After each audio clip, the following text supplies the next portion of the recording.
السلام عليكم ورحمة الله وبركاته. الحمد لله والصلاة والسلام على من لا نبي بعده. اللهم صل على رسولك سيدنا ونبينا ومولانا محمد وبارك وسلم عليه. أما بعد، فقد قال الله تبارك وتعالى بعد أعوذ بالله من الشيطان الرجيم. بسم الله الرحمن الرحيم. كيف تكفرون بالله وكنتم أمواتا فأحياكم ثم يميتكم ثم يحييكم ثم إليه ترجعون. صدق الله العلي العظيم. கண்ணியத்துக்கும் மதிப்புக்கும் மரியாதைக்கும் உரிய அன்பின் இஸ்லாமிய சகோதர நண்பர்களே, பெரியவர்களே, தாய்மார்களே, சகோதரிகளே, அல்லாஹ் சுப்ஹானஹு தஆலா நம் அனைவரை தொட்டும் பொருந்திக் கொள்ள வேண்டும். இந்த வருடத்துடைய ரமதானிலும் 12 ரமதான்களை வழி அனுப்பி வைத்து கொண்டிருக்கும் நிலையில் நாங்கள் இருந்து கொண்டிருக்கின்றோம். ஒரு கணம் சிந்தித்து பார்த்து கொள்ள வேண்டும். இந்த 12 தினங்கள் எப்படி கழிந்தது? பிரயோஜனமாக கழிந்திருந்தால் அல்ஹம்துலில்லாஹ், குறைபாடுகளுடன் கலைந்திருந்தால் எஞ்சி இருப்பவைகளையாவது சரியாக பயன்படுத்தி கொள்ள இறைவன் எனக்கும் உங்களுக்கும் துணை புரிய வேண்டும். அதிகமான சந்தர்ப்பங்களில் ரமதானுடைய மாதத்தில் மக்கள் பாவங்களை தேடிப் போவது கிடையாது. பாவங்கள் செய்ய வேண்டும் என்று சொல்லி பாவங்களை தேடி போவது கிடையாது. ஆனாலும் பாவங்கள் எங்களை தேடி வந்து கொண்டே இருக்கும். அப்படிப்பட்ட சூழலில்தான் நாங்கள் வாழ்ந்து கொண்டிருக்கின்றோம். தராவிஹுக்கு பிறகும் சுபஹ் தொழுகைக்கு பிறகும் சமூக வலைத்தளங்களின் ஊடாகவும் எங்களை எம்மாத்திரமோ பாவங்களும் வந்து தேடி வந்து கொண்டே இருக்கும் என்பது நிச்சயம். அல்லாஹ் சுப்ஹானஹு தஆலா அவன் ஒருவன் தான் அவைகளை விட்டும் எங்களை பாதுகாக்க வேண்டும். லா ஹவுல வலா குவத்த இல்லா பில்லாஹ். ஒரு நன்மையான கர்மத்தை செய்வதாக இருந்தாலும் சரி, ஒரு பாவத்தை விட்டும் தன்னை பாதுகாத்து கொள்வதாக இருந்தாலும் சரி, இறையருள் இல்லாமல், இறைவனுடைய நாட்டம் இல்லாமல், இறைவனுடைய துணை இல்லாமல் அது சாத்தியப்பட மாட்டாது என்பது நம் அனைவருடைய விசுவாசம். அந்த அடிப்படையில் நாங்களும் பாவத்தையும் அநியாயத்தையும் தேடி போகவும் கூடாது. நிச்சயமாக தேடி போக மாட்டோம். அதே போன்று அதற்குரிய சந்தர்ப்பம், சூழல் எங்களுக்கு அமைந்து விடவும் கூடாது.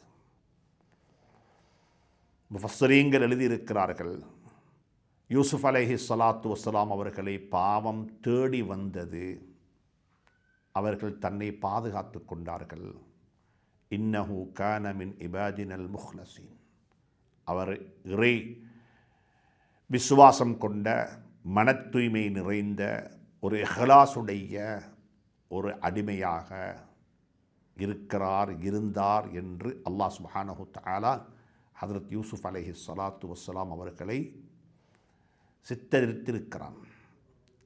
அப்படிப்பட்ட யூசுப் அலைஹிஸ்ஸலாத்து வஸ்ஸலாம் அவர்கள் பாவத்தை விட்டும் விரண்டோடியது போன்று, அல்லாஹ் என்னை பாதுகாப்பானாக என்று கால மஆதல்லாஹ் என்று சொன்னது போன்று சொல்லக்கூடிய சக்தி, சொல்லக்கூடிய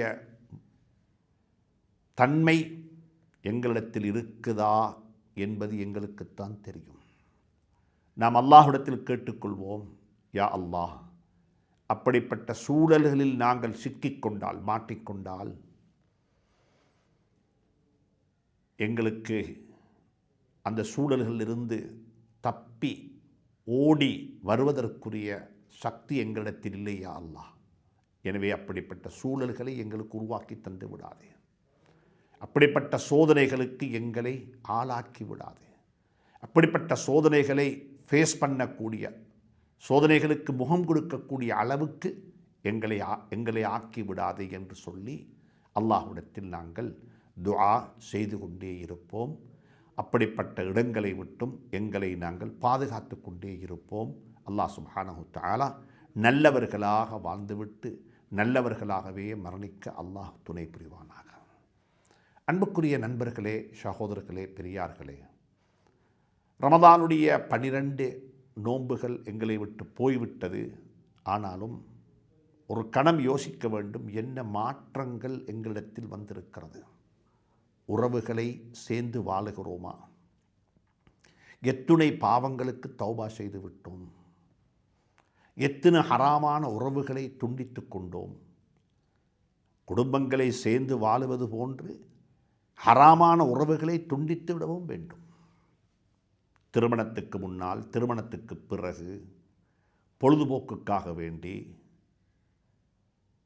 எத்தனையோ ஹராமான உறவுகளை மனிதர்கள் வளர்த்து கொண்டிருப்பார்கள். அந்த ஹராமான உறவுகளை நாங்கள் நிறுத்தி கொள்ள வேண்டும், விட்டுவிட வேண்டும், அதற்கு முத்தலாக்கு சொல்லிவிட வேண்டும். இவைகளெல்லாம் ரமதானின் ஊடாக ஏற்பட்டால் மட்டும்தான் அந்த ரமதான் எனக்குள் ஒரு மாற்றத்தை ஏற்படுத்திய ரமதானாக இருக்கும். நானும் நீங்களும் யோசிக்க வேண்டும். எத்துணை நன்மையான கர்மங்களை கூட்டிக் கொண்டு விட்டோம் என்பதை விடவும் எத்துணை பாவங்களுக்கு தௌபா செய்து விட்டோம். நான் திருப்பி திருப்பி சொல்வதுதான், வட்டியை பற்றி பேசி மக்களுக்கு மத்தியில் வட்டி என்பது ஹராம், வட்டி என்பது கூடாது, வட்டியிலிருந்து விலகிக்கொள்ள வேண்டும், வட்டி சம்பந்தப்பட்ட எதிலும் நாங்கள் ஈடுபடக்கூடாது என்று சொல்லக்கூடிய அளவுக்கு மக்களுக்கு மத்தியில் ஒரு விழிப்புணர்வு இருக்கிறது. எத்தனையோ சகோதரர்கள் கேட்டார்கள், வங்கிகளால் நடாத்தப்படக்கூடிய இஃப்தார்களுக்கு போக முடியுமா? வங்கியுடன் சம்பந்தப்பட்டவர்கள் ஏற்பாடு செய்திருக்கக்கூடிய இஃப்தார்களுக்கு போக முடியுமா என்று சொல்லியெல்லாம் மக்கள் வட்டியை பற்றி ஓரளவு விழிப்புணர்வு இருக்கிறது, கேட்டுக்கொள்கிறார்கள். ஆனால் வட்டியை விடவும் பாரதூரமான ஒரு பாவம்தான் அனந்தர சொத்தில் செய்யப்படக்கூடிய துரோகம். நான் பல கட்டங்களில் இதே அலைவரிசையினூடாக கதைத்திருக்கின்றேன்.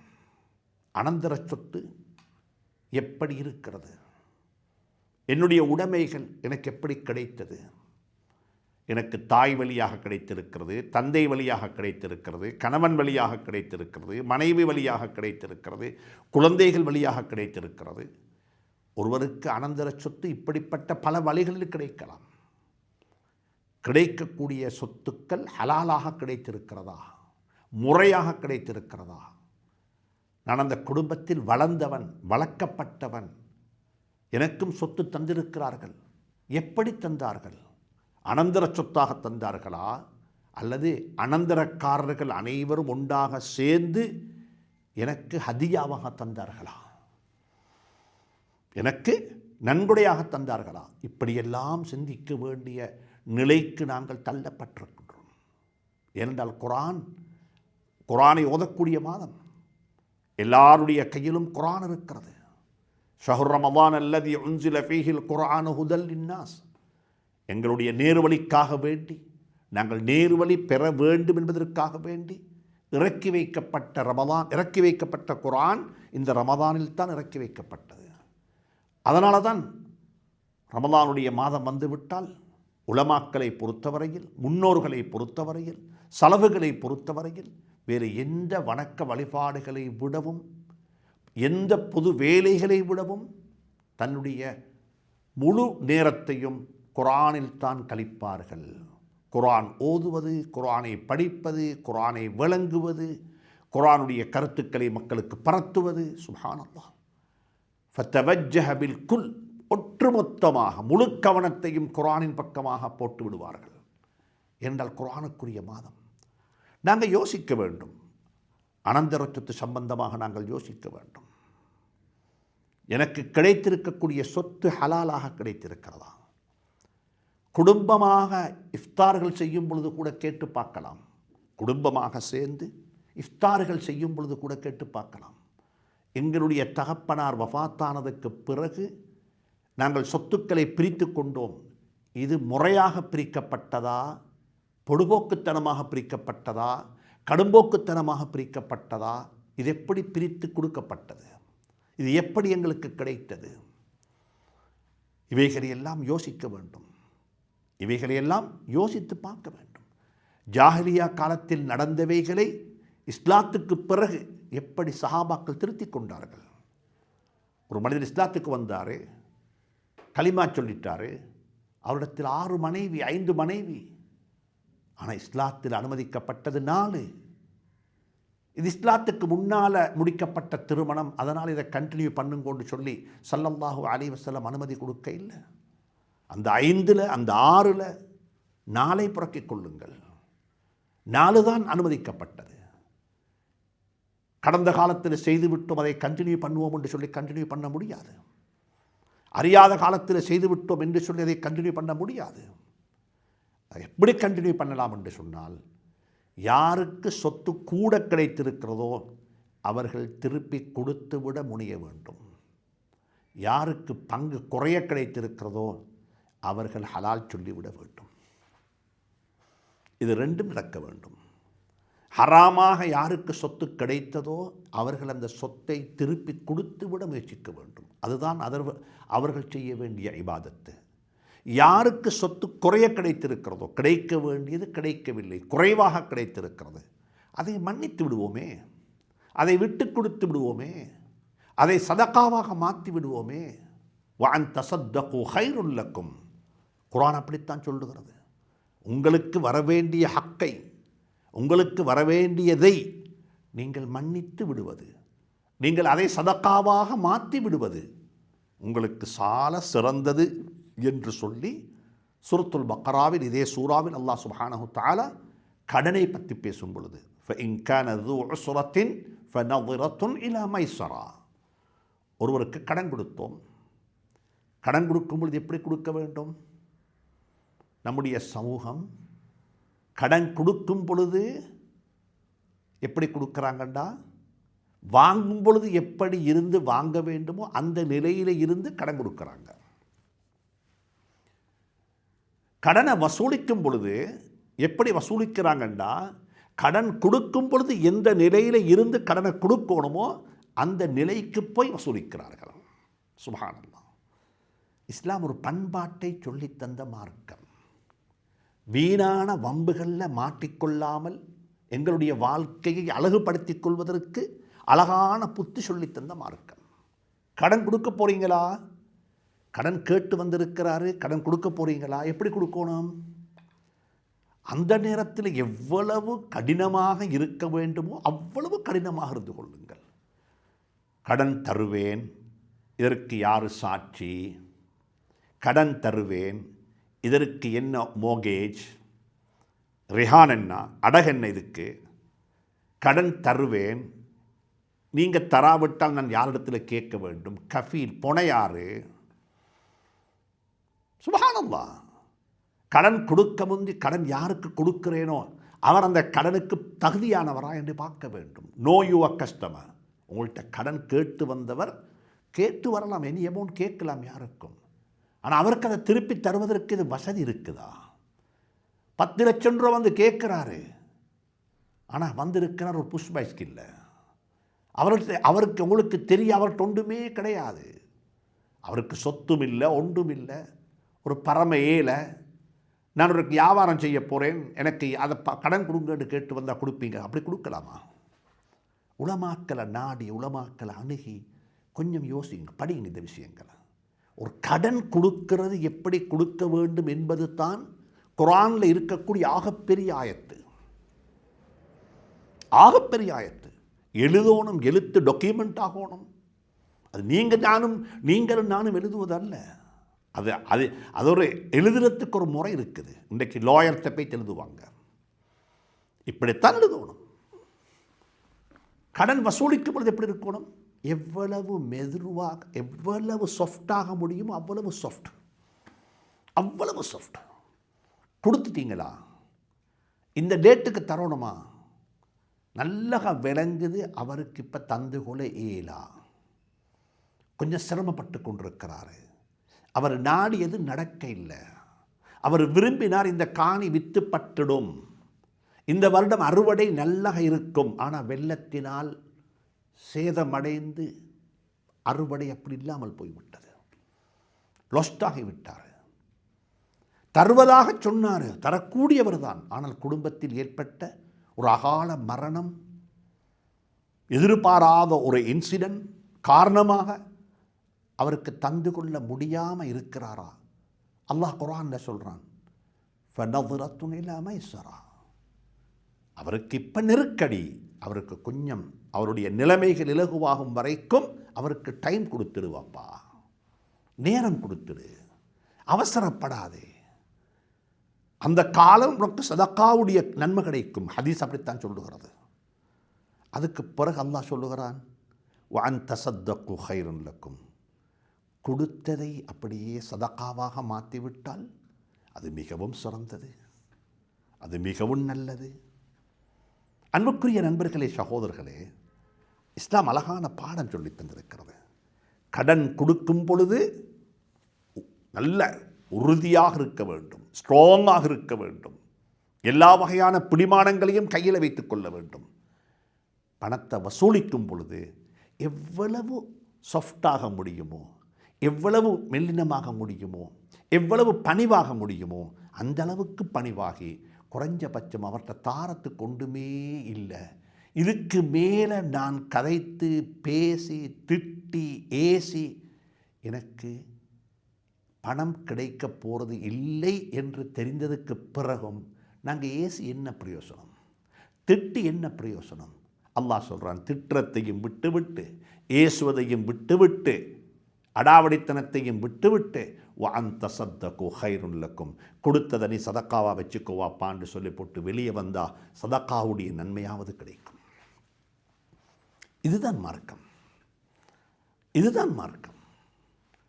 அனந்தர சொத்தும் அப்படித்தான். தெரியாத காலத்தில் சொத்தெல்லாம் பிரித்து கொண்டுட்டாங்க. ஒருவருக்கு கூட சொத்து கிடைத்து விட்டது. அதெல்லாம் விற்று முடிஞ்சு. ஏண்டா, ஹராமாக வந்த சொத்து எந்த காரணம் கொண்டும் யாரிடத்திலும் நிலையாக நிற்க மாட்டாது. இதை புரிந்து கொள்ளுவோம். அல்லாஹ் சுப்ஹானஹு தஆலா எனக்கும் உங்களுக்கும் துணை புரிய வேண்டும். இந்த விளக்கத்தை எல்லாம் நசீபாக்க வேண்டும். ஹராமாக முறைகேடாக என்னிடத்தில் வந்த சொத்துக்கள் எதுவுமே நிலையாக நிற்க மாட்டாது. அது பெய்த்திடும், அது அழிந்து போய்விடும். அந்த சொத்து இன்னும் ஒரு பிரச்சனையை கொண்டு வந்து சேர்க்கும். எந்த சொத்தினால நன்மை, எந்த சொத்தினால மன நிறைவு, மன நிம்மதி கிடைக்கும் என்று நாங்கள் எதிர்பார்த்தோமோ அது இன்னும் ஒரு பிரச்சனையை கொண்டு வந்து சேர்க்கும். நடந்து கொண்டும் இருக்கிறது, கண்ணால் பார்த்து கொண்டும் இருக்கின்றோம். மிக அன்பாக சொல்லுகின்றேன், ஹராமான சொத்துக்கள் எப்பயுமே நிலையாக நிற்க மாட்டாது. ரமதானுடைய மாதம் தௌபாவுடைய மாதம் என்று நாங்கள் சொல்லுகின்றோம். 27 தௌபா செய்ய போகிறோம், கடைசி 10 தௌபா செய்ய போகிறோம். சலாத்து தௌபா ஒவ்வொரு நாளும் தொழுகிற மக்கள் இருக்கிறாங்க, தொழுது கொண்டும் இருக்கிறாங்க.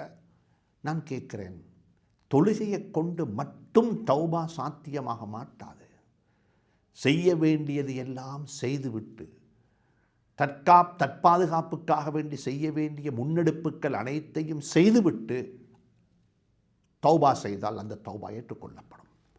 வட்டியால் வாங்கப்பட்ட வீட்டை விட்டு வெளியே வந்துவிட்டு, யாழ் இவ்வளவு நாளும் தெரியாத்தனத்தின் காரணமாக வட்டி வாங்கினேன், வட்டியில் வாழ்ந்து கொண்டிருந்தேன், வட்டியில் உருண்டு கொண்டிருந்தேன், வட்டியைத்தான் முதலாக வைத்து கொண்டிருந்தேன், யா அல்லாஹ் இன்று முதல் அனைத்தையும் விட்டு விட்டேன், அதிலிருந்து முற்றாக வெளியே வந்து விட்டேன், அதன் பக்கமாக திரும்பி பார்ப்பதற்கு அவகாசத்தை மீண்டும் தந்து விடாதே என்று சொல்லி அல்லாஹ்விடத்தில் துஆ செய்தால் அதுக்கு பேர் தௌபா.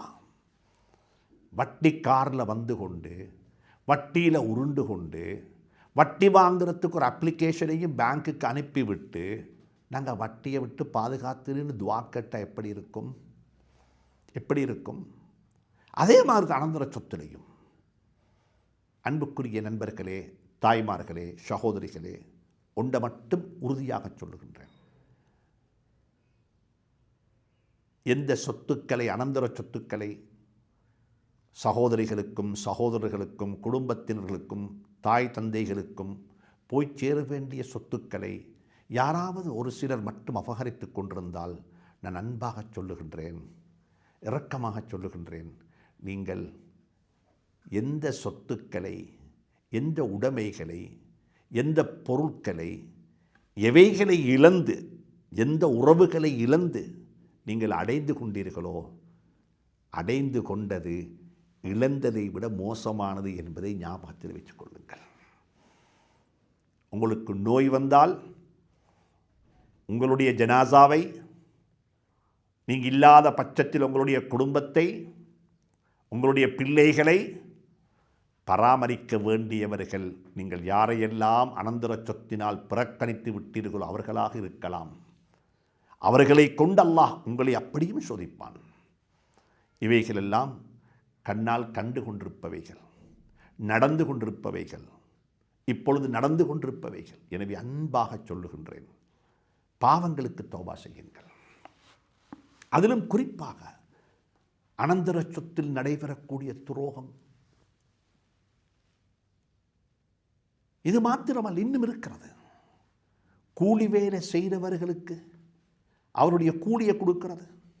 ரமதானுடைய காலம், கொஞ்சம் உதவி செய்யுங்கோ, வேலைகளை குறைத்து கொடுங்கோ, சம்பளத்தை முழுமையாக கொடுங்கோ, அவர்களுக்கு நீங்களும் உதவியாக இருந்த அந்த வேலையை செய்யும்படியாக பணித்துக் கொள்ளுங்கள். இப்படியெல்லாம் வேலை செய்யக்கூடியவர்களை பற்றியும் வந்திருக்கிறது ஹதீஸுகளில். இஹ்வானுக்கும், உங்களுடைய சகோதரர்கள், உங்களோட வீட்டில் இஃப்தார் செய்வது போன்ற இஃப்தார் அவர்களுடைய வீடுகளிலேயும் செய்ய வேண்டி இருக்கும். உங்களோட பிள்ளை தின்ற பர்கர் அவங்களோட வீட்டிலையும் ஒரு நாளைக்கு திண்டா மிச்சம் நல்லா இருக்கும். உங்களோட வீட்டில் தின்ற ஷவர்மா அவர்களுடைய வீட்டிலையும் அவருடைய குழந்தைகளும் சாப்பிட்டால் மிகவும் நல்லதாக இருக்கும். உங்களோட வீடுகளில் பரிமாறப்படக்கூடிய அந்த உயர்தர ஈத்தப்பழம் அவர்களுடைய வீடுகளிலையும் பரிமாறப்பட்டால் மிகவும் நல்லதாக இருக்கும். இஹ்வானுக்கும், உங்களுடைய சகோதரர்கள். ஜஅலக்குமுல்லாஹு தஹ்த ஐதீக்கும், அல்லாஹ் அவர்களை உங்களுடைய கரத்தின் கீழ், உங்களுடைய நிர்வாகத்தின் கீழ் வைத்திருக்கிறான். அல்லாஹ் நாடினால் என்ன சொல்லுகிறாங்க ஸல்லல்லாஹு அலைஹி வஸல்லம், உங்களுடைய ஜீவிய காலத்திலேயே அவர்களுடைய நிர்வாகத்தின் கீழும் உங்களை அல்லாஹுக்கு வைக்க முடியும்.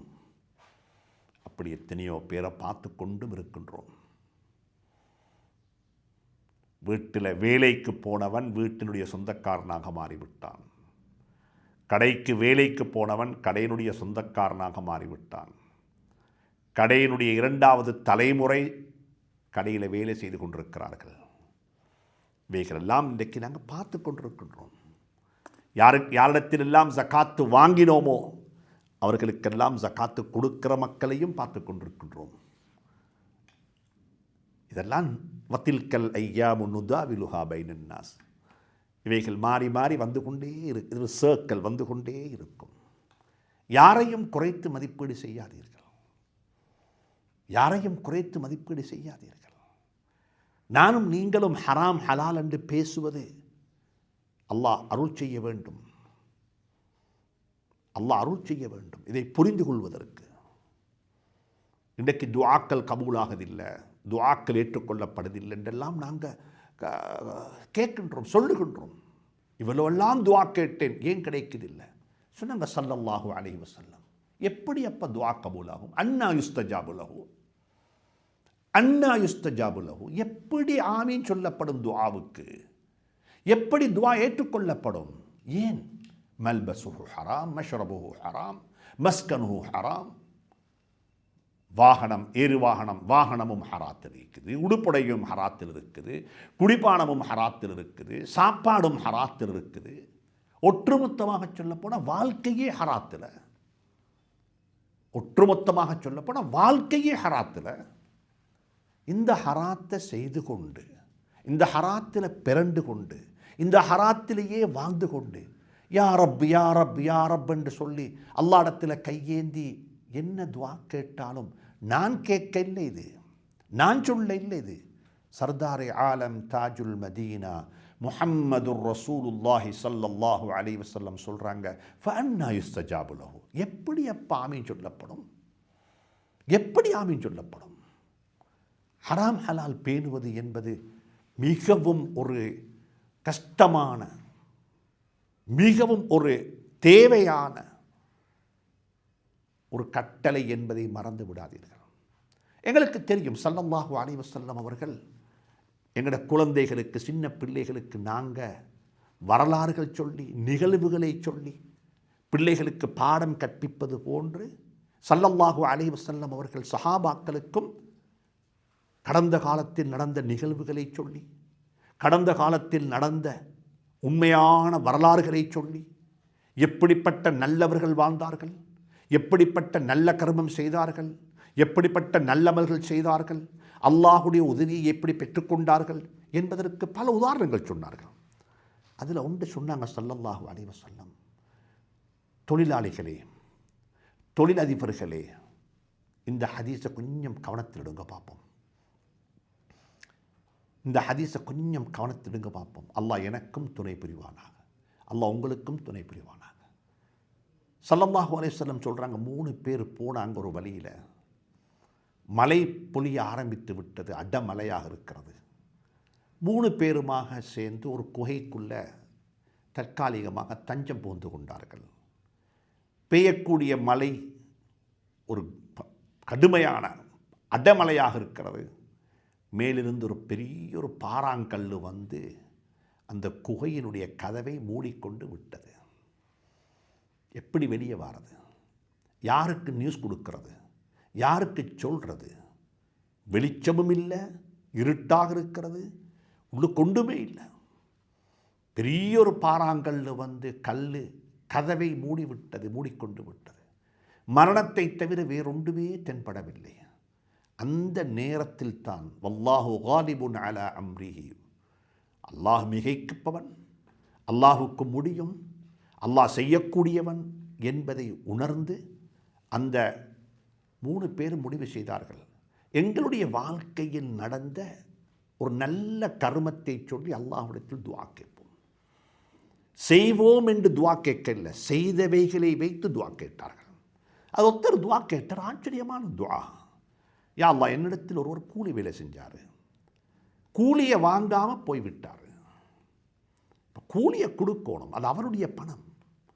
இன்றைக்கு என்னிடத்தில் ஒருவர் வேலை செய்துவிட்டு 3000 ரூபா பணத்தை வாங்காமல் போய்விட்டால் அந்த 3000 ரூபா பணம் என்னுடையதல்ல, அது என்னுடைய வியாபாரத்தில் இருக்கும் என்றிருந்தால் அந்த 3000 ரூபாவுக்குரிய லாப நஷ்டம் கணக்கு பார்க்கப்பட்டு அந்த வருமானமும் சேர்த்து கொடுக்கப்பட வேண்டும் அடுத்த நாளைக்கு. இல்லாட்டி அந்த 3000 ரூபாவை ஒதுக்கி ஒரு அம்பிளப்பில் போட்டு வேறையாக வச்சவும் கூடாது, அது பதுக்கலாக மாறிவிடும். சுப்ஹானல்லாஹ், ஒரு அம்பிளப்பில் ஒரு 3000 ரூபா பணத்தை வேறையாக போட்டு பதுக்கி வைத்தால் அதுவும் ஒரு பதுக்கலாக மாறிவிடும்.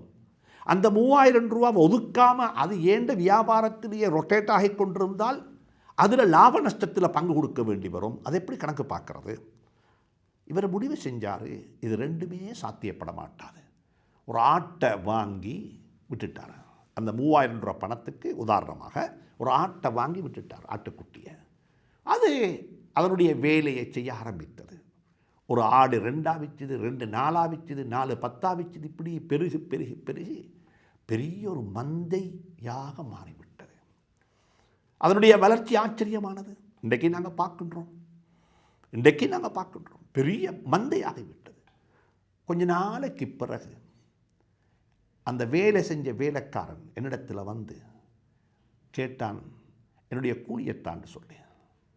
நான் ஞாபகத்தில் வைத்துக் கொண்டிருந்தேன், பொறுப்பை நிறைவேற்றிவிட வேண்டும். வந்தவன் கேட்டான், அனைத்தையும் கொடுத்து விட்டேன். அவன் திண்டாடி விட்டான். அவன் கேட்டான், அத்தஸ்தஹ்ஸிஉபி, நீ என்ன பரிகாசம் செய்கிறாயான்னு கேட்டான். இல்லை, இதெல்லாம் ஓண்டது தான், எடுத்துக்கொண்டு போன்னு சொன்னேன்.